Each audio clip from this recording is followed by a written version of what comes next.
नमस्कार दोस्तों, बहुत बहुत स्वागत है मेरे YouTube channel learn with Ruby में। दोस्तों मैं यहाँ पे हिंदी साहित्य की तैयारी करवा रही हूँ। UGC net set TGT PGT के लिए भी समान रूप से उपयोगी है। दोस्तों मैं यहाँ पे भक्ति काल को लेकर चल रही हूँ और भक्ति काल के अंतर्गत जो हमारे निर्गुण काव्य धारा है उसके अंतर्गत जो हमारे संत कवि हुए हैं उन संत कवियों को मैं बता रही हूँ एक ट्रिक के माध्यम से। तो मैं ट्रिक को बता चुकी हूँ और 3-4 कवि को भी बता चुकी हूँ। उनसे आगे मैं आज 2-3 कवि को लेके आई हूँ जो ट्रिक है उसके अंतर्गत। तो आइए देख लेते हैं कौन कौन से कवि हैं और उनके बारे में क्या खास है जिससे संबंधित एग्जाम में प्रश्न पूछे जाते हैं। और साथ ही जो पिछले पूर्व के वर्षों में जो पूछे गए प्रश्न हैं हमारी UGC नेट हिंदी साहित्य में, उन प्रश्नों को मैं 5 प्रश्नों को आपको सॉल्व कर पाऊँगी और मैं बताऊँगी कैसे आप मेरी ट्रिक की सहायता से जो क्रम से आने वाले जो प्रश्न हैं उन प्रश्नों को आप सॉल्व कर सकते हैं। तो बिना देर किए हुए बढ़ते हैं अपनी वीडियो की तरफ। तो आज में एक है दादू दयाल, जो मैं ट्रिक बताई थी, रामदास कवि नाम दाम बड़ा सुंदर। तो दाम में आ गए दा से दादू दयाल। तो दादू दयाल का जो जन्म हुआ है वो 1601 संबत, यहाँ पे ईस्वी नहीं है, ये संबत है दोस्तों। और ईस्वी कैसे निकाला जाता है ये मैं आपसे पूछना चाहती हूँ। आप कमेंट में बताइएगा कि संबत को ईस्वी में कैसे बदला जाता है। और आपकी कमेंट देखते हैं कितने लोगों को पता है कि संबत को ईस्वी में कैसे बदला जाता है। और इनका जो स्थल है यानी कि जो जन्म स्थल है वो अहमदाबाद गुजरात में हुआ है। और इन्होंने एक पंथ चलाई थी, जो उस पंथ का नाम हो गया दादू पंथ। तो आपको इसे याद कैसे करना है, क्योंकि बहुत सारे जो संत कवि हैं उन सब के जन्म वर्ष पूछे जाते हैं और हम अक्सर कंफ्यूज हो जाते हैं। तो पंथ तो आपको याद हो गया, दादू दयाल से दादू पंथ, ये अगर मिलान करने वाले प्रश्न में याद जा देंगे तो आप आसानी से बना लेंगे। साथ ही में हमको यहाँ दिखना है अहमदाबाद में दा है और यहाँ भी दा है दादू में। तो जब इस दा को हम यहाँ से याद रख लेंगे तो हम परीक्षा में कंफ्यूज नहीं होंगे। तो अहमदाबाद में भी दा है और दा से दादू दयाल। और ये कबीर के मतानुयायी थे, यानी कि इनके जो गुरु थे उनके बारे में जो हमारे पास पर्याप्त जानकारी नहीं है, जो हमारे साहित्यकार हुए हैं उनके पास प्राप्त जानकारी नहीं है कि जो दादू दयाल है वो किनके शिष्य थे। लेकिन वो कबीर के मतानुयायी थे, यानी कि जो कबीर के जैसे वो जो कबीर करते थे जिस भक्ति भाव के, उन्होंने ये भी किया था। ये कबीर के मतानुयायी थे।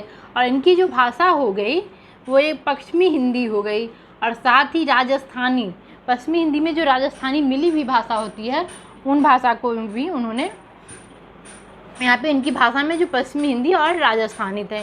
और इनकी 3 रचना है, एक है हरेर बानी, दूसरा है अंग बंधु और तीसरा है काया बोली।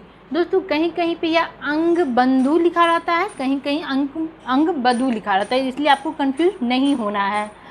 और इनकी 3 ही रचना है जो अक्सर पूछा जाता है। तो देख लेते हैं कि कैसे याद करेंगे। तो इसको याद करना है कि दादू की बानी बंधु बोली बोलती थी। दादू की बानी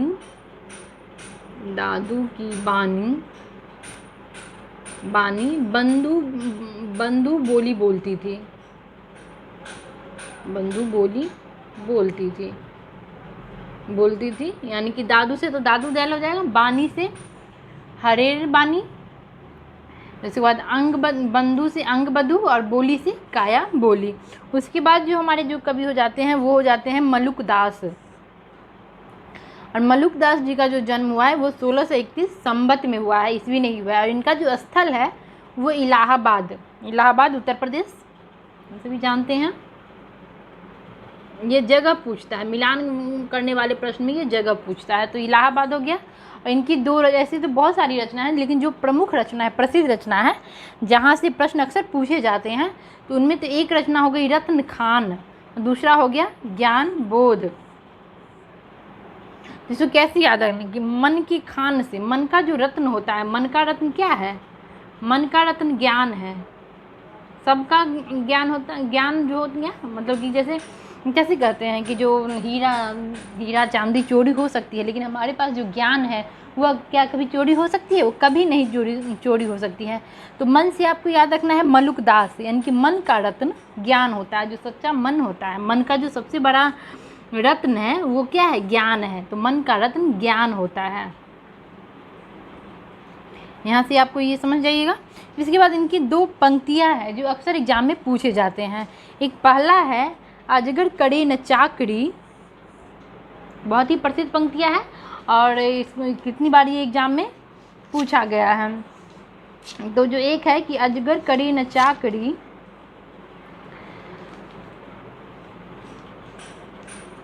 अजगर करे न चाकरी, और दूसरी जो इनकी पंक्तियाँ है वो है कभू न करते बंदगी।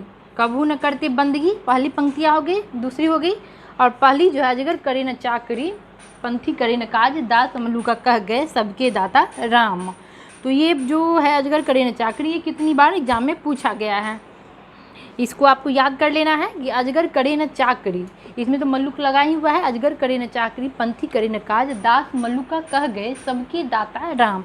यहाँ पे मल्लुक लगा हुआ है, तो मल्लुक लगा हुआ है तो आप मल्लुक दास समझ जाएंगे। उसके बाद है कबहू न करते बंदगी, यानी क्या है, मन कभी बंद रहता है, कभी नहीं रहता। मन क्या होता है, मन हमारा बहुत चंचल है, हमेशा क्या सोचते हैं कि दौड़ते रहता है हमेशा, यानी कि बंदगी, कभू न करते बंदगी। बंदगी से आपको मन को, यानी कि मन कभी बंद नहीं रहता है। उसके बाद जो है तीसरे हो गए सुंदरदास। तो सुंदरदास की जो, सुंदरदास जी का जो जन्म हुआ है वो 1653 संवत में हुआ है, और जो स्थल है वो दौसा जयपुर में है। और ये दादू दयाल के शिष्य थे, यानी कि जो दादू दयाल वो इनके गुरु थे। और इनकी जो रचना है, वैसे तो 2-4 और रचना है, लेकिन जो महत्वपूर्ण है, प्रश्न जो अक्सर पूछे जाते हैं उनसे ये सुंदर विलाप है। तो आपको यहाँ से याद करने में आसानी हो जाएगी कि सुंदर से सुंदर विलाप, यानी कि सुंदरदास। इनके बारे में कहा गया है कि जितने भी जो हमारे संत कवि हुए वे सबसे ज़्यादा पढ़े लिखे हैं। तो ये प्रश्न कभी कभी पूछ दिया जाता है कि जो संत कवि है उसमें सबसे ज़्यादा पढ़े लिखे कौन थे। तो संत कवि में जो सबसे ज़्यादा पढ़े लिखे हैं वो सुंदरदास जी हैं।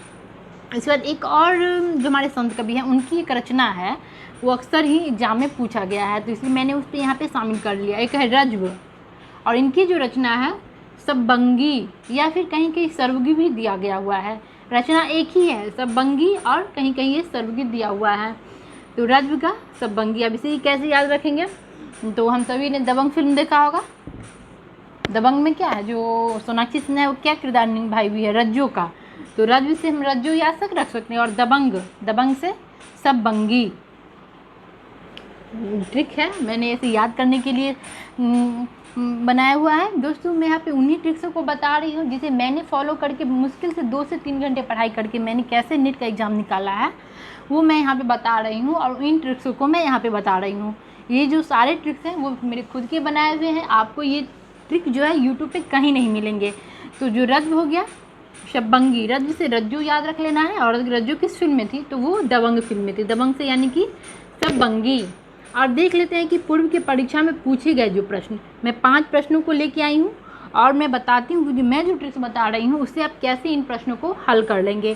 तो जो पहले क्रम से जो लगाने का था कि दादू, मलुकदास, गुरु नानक और सुंदरदास, ये प्रश्न था, ऐसे 3-4 थे, उसमें से आपको सही को टिक करना था। तो जो संत कवि हो गए, ये चारों संत कवि हो गए, तो इनको कैसे याद करना है, ट्रिक से कैसे लगाना है। तो मैं ट्रिक बताई थी कि रामदास कवि नाम, दाम बड़ा सुंदर। तो नाम से मैं क्या बोली थी, गुरु नानक। तो जो पहले हो जाएंगे वो हो जाएंगे गुरु नानक। उसके बाद दाम से हो जाएंगे दादू, और माँ से मलुकदास। हमारी एक दोस्त थी, वो मुझे कमेंट करके बताई थी कि मैम ये बता दीजिए कि आपके ट्रिक्स को हम याद कैसे करें, कैसे उसे क्वेश्चन को सॉल्व करें। तो इसीलिए मैं इन 5 प्रश्नों को लेके आई हूँ। उसके बाद दाम बड़ा सुंदर, दाम बड़ा सुंदर से यानी कि सुंदरदास हो गया। इससे मेरे जो ट्रिक्स से क्वेश्चन सॉल्व हो गया कि रामदास कवि नाम दाम बड़ा सुंदर, यानी कि नाम से हो गया नानक, दाम से दादू और मलुकदास, और बड़ा सुंदर से सुंदरदास। ऐसे ही इस ट्रिक को याद करना है, और साथ ही उसमें जो क्वेश्चन बनेगा उसको आपको प्रैक्टिस करने की बहुत ज़रूरी है। जब तक आप प्रश्नों को प्रैक्टिस नहीं करेंगे, कितना भी आप पढ़ लेंगे, जब तक प्रश्न सॉल्व नहीं करेंगे तब तक जो कॉन्सेप्ट होता है वो क्लियर नहीं होता है। उसके बाद देख लेते हैं दूसरा कौन सा प्रश्न है। दूसरा जो प्रश्न है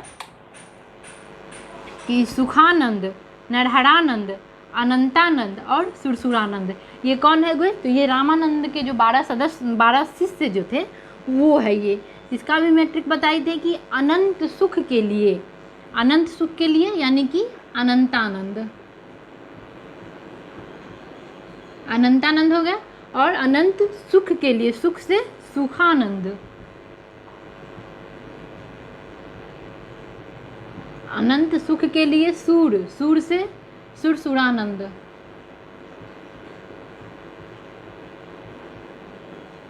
इसके बाद मैं बताई थी कि अनंत सुख के लिए सूर नर की भक्ति करने लगी, तो नर से हो जाएगा नरहरानंद, नरहरानंद। इसके बाद जो है भावानंद,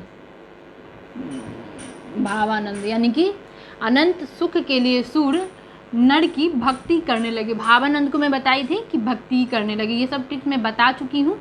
आज मैं ये बता रही हूँ कि उन ट्रिक्सों को कैसे आपको अप्लाई करना है और कैसे आपको अपने प्रश्न जो सही करना है। तो यहाँ से ये भी प्रश्न सॉल्व हो गया कि अनंत सुख के लिए सूर नर की भक्ति करने लगे। और ये जो पांचों प्रश्न हैं ये प्रीवियस ईयर में आया हुआ है, इसीलिए मैं इसे यहाँ पे लेके आई हूँ। और इसके बाद जो हमारा तीसरा प्रश्न है देख लेते हैं। तीसरा प्रश्न जो है भट्टनायक, भट्टलोलट, शंकुक और अभिनय गुप्त, ये इसको क्रम से लगाना है। तो जो हम रस सूत्र के व्याख्याता को जो मैं बताई थी, तो उसमें मैं जो ट्रिक बताई थी कि सबसे पहले क्या होता है, लाल की उत्पत्ति होती है। तो लाल यानी कि भट्टलोलट, भट्टलोलट। उसके बाद लाल का क्या हुआ, नामकरण हुआ। नामकरण क्या पड़ा उसका, शंकुक, शंकुक हुआ। तब वो क्या करना है, वो फिल्म में नायक बनने का उसका मन था, फिल्म में नायक बनना, तो यानी कि भट्टनायक।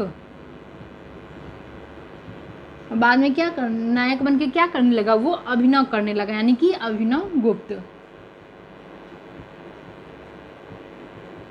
तो ये भी प्रश्न हो गया सही कि जो पहले लाल हुआ, लाल की उत्पत्ति हुई। तो लाल की जब उत्पत्ति हुई, ये जो उत्पत्ति बाद जो है, ये उत्पत्ति जो रस व्याख्याता आचार्य का जो सिद्धांत है, ये मैं अपने प्रीवियस वीडियो में बता चुकी हूँ। अगर आपने इस वीडियो को नहीं देखा है तो आप वहाँ से उसे देख सकते हैं। तो पहले जो लाल हुआ, तो लाल का जो जन्म हुआ तो उसका नाम क्या हुआ, शंकुक। शंकुक क्या किया, फिल्म में नायक बनने चला गया। और नायक क्यों बना, वो उसे अभिनय करना था। तो इस प्रकार ये हमारा जो तीसरा प्रश्न बन हो गया। उसके बाद जो हमारा चौथा प्रश्न है कि सेनापति, बिहारी, मतीराम और केशव, ये चारों कौन है, ये चारों जो रीतिकालीन जो हमारे कवि हुए हैं वो हैं। इसका भी मैं ट्रिक बता चुकी थी। केशव सेना को बाहर करो, केशव सेना यानी कि सबसे पहले केशव आ जाएंगे, केशव दास। तो केशव सेना को बाहर करो, सेना को बाहर करो यानी कि बाहर करो से हो जाता है कि ये है तो रीतिकालीन कवि, लेकिन जो रामचंद्र शुक्ल जी हैं उन्होंने इन्हें रीतिकालीन के कवि नहीं माना है, वो इन्हें भक्तिकाल के जो अन्य कवि हैं उनमें इनको दर्जा दिया है। तो यहाँ हो गया केशव सेना को बाहर करो, बाहर से भी हो जाएगा बिहारी। और उसके बाद जो हो जाएगा कौन बच गए, मतीराम। तो यहाँ पे मतीराम केशव सेना को बाहर छोड़ो, बाहर करो। और है उसके आगे का जो ट्रिक है कि चिंता भूषण की देख मती फिर गई जसवंत की। तो यहाँ से मतीराम भी हो गया। ये अब देख लेते हैं जो हमारा पांचवा प्रश्न है कि रांगे राघव, त्रिलोचन, नागार्जुन और शिवमंगल सिंह सुमन, ये कौन है। तो ये प्रगतिवादी जो धारा है हमारे हिंदी साहित्य में आधुनिक काल में, उनके ये कवि है। तो इसका भी मैं ट्रिक बता चुकी थी कि नागा के शिव, तो नागा से यानी कि सबसे पहले नागार्जुन हो जाएंगे, नागा के शिव, नागा के शिव, शिव से यानी कि शिव मंगल सिंह सुमन। के से केदारनाथ अग्रवाल आते हैं जो कि ऑप्शन में नहीं है, तो उसे हमें नहीं करना है। शिव मंगल सिंह सुमन हो गया। उसके बाद है नागा के शिव त्रिपुरा, त्रिपुरा त्रि से हो जाएगा त्रिलोचन, तो त्रि से हो जाएगा त्रिलोचन। और पूरा से कुछ नहीं है, रा से रांगे राघव। तो इस प्रकार ये पांचों प्रश्न आप देख लिए कि कैसे ट्रिक के साथ कैसे बैठाना है और कैसे याद करना है। और इसके बाद दोस्तों एक जो मैं बताई थी कि जो जितने भी हमारे संत कवि हैं उन सबका जो जन्म स्थल जो आता है, मैं सबका स्थल बताई है, इसलिए कि अक्सर ये मिलान करने वाले जो प्रश्न आते हैं उसमें पूछा गया हुआ है। तो मैं प्रीवियस ईयर का एक प्रश्न लेके आई हूँ, वो मैं यहाँ पे बता देती हूँ। सबसे पहले गुरु नानक, ऐसे जो मैट्रिक बताई थी कि दादू दयाल का क्या है, दा से अहमदाबाद में है, तो ये अहमदाबाद हो जाएंगे। ये आपको याद रख लीजिएगा, दा से दा लगा हुआ है, तो यानी कि दा से दादू दयाल और दा से अहमदाबाद में भी डा लगा हुआ है, तो आप कंफ्यूज नहीं होते। कभी कभी होता है कि हम आते हैं, जो प्रश्न में आ रहा है वो प्रश्न भी हमसे गलती हो जाएगा। तो दादू दैल का हो गया अहमदाबाद। उसके बाद हम देख लेते हैं गुरु नानक। गुरु नानक का क्या है? तलबंदी, जो पंजाब में है। और उसके बाद जो हो जाते हैं सुंदरदास। सुंदरदास का है मलुकदास। मलुकदास का ही इलाहाबाद। और जो सुंदरदास जी हैं इनका जो हुआ है दौसा। दोस्तों दास है ना, कि भी अगर आप ये भी यहाँ भी कन्फ्यूज हो जाएंगे कि जो दा, यहाँ भी दा है, यहाँ भी दा है, तो अहमदाबाद कैसे याद करेंगे। तो पहला जो नाम इनका है ये मलुक दास है, और ये सुंदर हो गया, यहाँ पे मलुक हो गया, यहाँ पे दादू। तो जो पहला नाम है उसमें दा लगा हुआ है, यानी कि दादू में दा है। मलुक में दा है? नहीं है। सुंदर में दा है? नहीं है। यानी कि दादू में दा है। तो इस प्रकार ये प्रश्न पूछे जाते हैं। जो इसीलिए आपको जो संत कवि है उनके जो जन्म स्थल है, मैं यहाँ पे इसीलिए जन्मस्थल को लेके आई हूँ कि उनसे प्रीवियस ईयर में प्रश्न पूछे गए हैं। तो दोस्तों आपको मेरा ये प्रयास कैसा लगा प्लीज़ कमेंट में बताइएगा। अगर अच्छा लगा तो प्लीज़ मेरे चैनल को सब्सक्राइब कीजिए, लाइक कीजिए और अपने दोस्तों के साथ शेयर कीजिए। मेरे साथ बने रहने के लिए बहुत बहुत धन्यवाद दोस्तों। नमस्कार।